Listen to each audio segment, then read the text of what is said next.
esimene võidusõit üle pika aja. Peale aastat pausi esimene, jah. Räägi, kuidas nädalavahetus läks? No eile oli ka täitsa katastroof.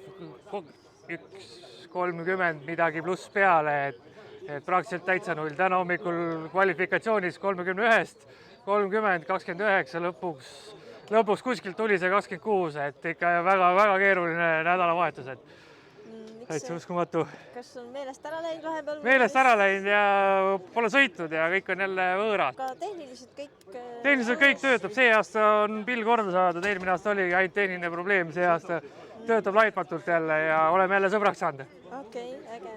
Sul oli karuga vahva võidusõit ja jäid peale. Kordagi õnneks või kahjuks ei näinud tagant, et olemas on. Tegelikult ka? Ei, mitte ühtegi korda ei näinud, et keegi taga on. Võib-olla täitsa olin ette keskendunud, et võib-olla see oligi nagu võti, et sai nagu sealt. Aga 3. koht? Väga super, üle pika aja taaskord kuskil poodiumil.